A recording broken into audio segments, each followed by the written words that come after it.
With that, I know I've seen you working like with the whole old photograph thing. I've seen you work a lot with old pictures of like people from the circus, people with abnormalities, things like that. What fascinated you with those people? Why did you pick those people for your subjects? Because I've seen a lot of your pieces actually had, you know, people that were not normal per se physically. Mm-hmm. Well, it kind of coincides with, like for example, when I was in high school, I decided to take an independent study in psychology because I wanted to learn how my brain worked, and I wanted to know why me and my brother and my mother, we were all born with these neurological disorders, and how exactly that chemical imbalance came about. I wanted to know why it happened to me and not to other people. In the same sense, when I started getting into circus freaks and reading about freak theory and freak culture, I was just so fascinated as to why some people were born this way, and I wanted to know what happened in the womb and with the DNA and how it was structured, so that they were born the way that they were, and we were born the way we were. So as I was studying them and I was learning about that, I started to really love the way that these people had this sense of culture and community. There's an entire culture surrounding these people. I mean, even today, like Riva Lair, she's a Chicago artist. She herself has a lot of like physical abnormality, and she specifically draws and paints other people in her community, other artists and people like that, that have physical or mental abnormalities, and they just have like this really strong sense of community, and it's like you can't fuck with one and then not fuck with another one. Right.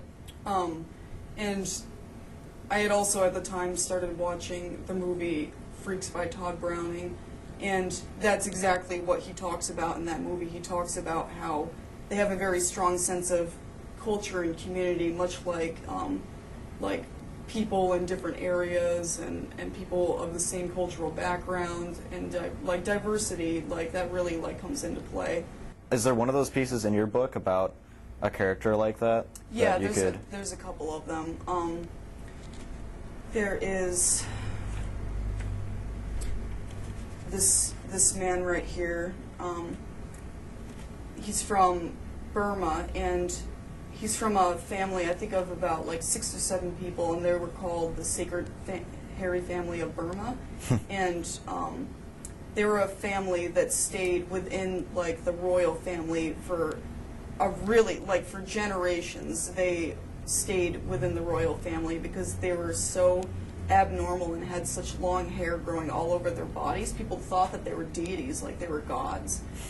So they were like revered in their culture as being like really royal and closer to God.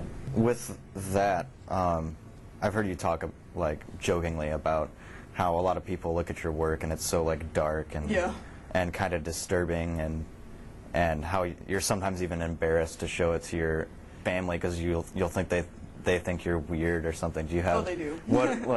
What can you say about that? Because I don't know you to be like this dark, disturbing person. Like you're one of the sweetest people I know, but yet your art is very dark.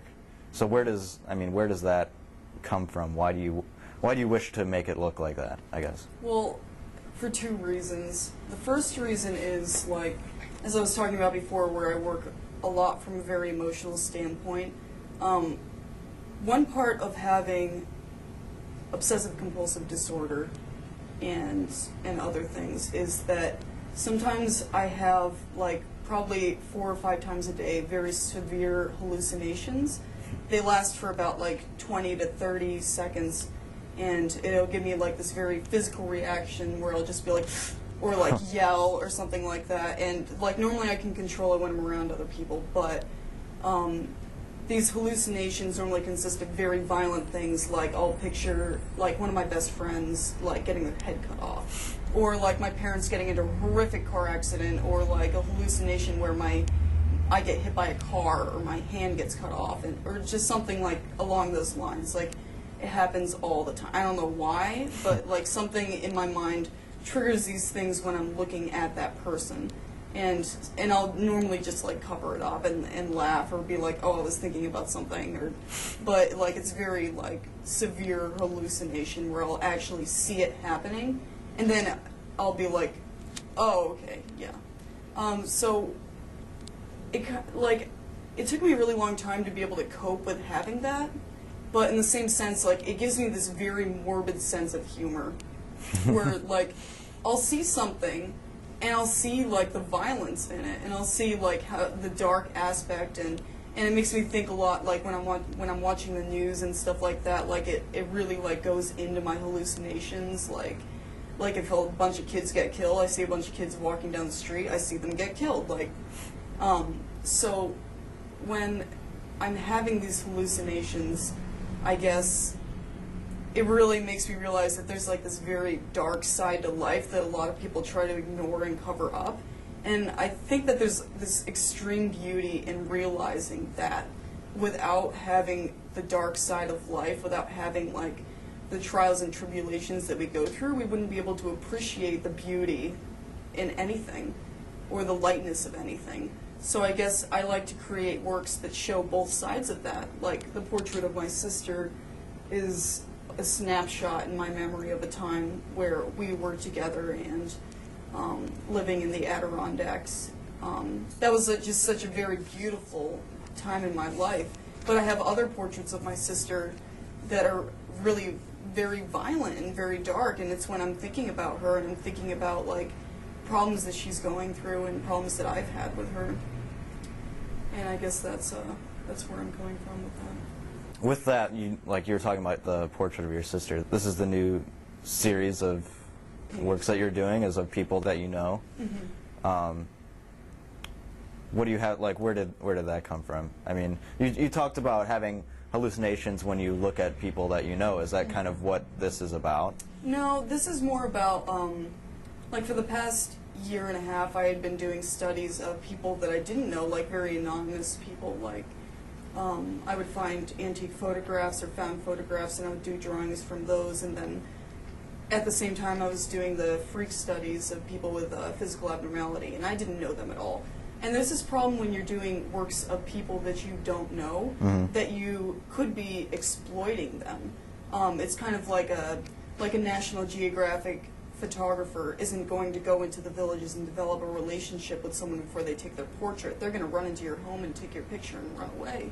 And I feel like that happens a lot these days, where especially with young white Christian artists, this is like an epidemic where like they'll go into places like the south side of Chicago and they'll want to take portraits of like black children and people that they don't know, or homeless people, and it's like exploitation. Exactly, yeah. It's exploitive, and I wanted to, even though I felt like I wasn't being exploitive of the strange people that I was drawing, because I felt this intensely strong relationship and friendship with the subjects that I draw, and this fascination in their beauty and being different and unique.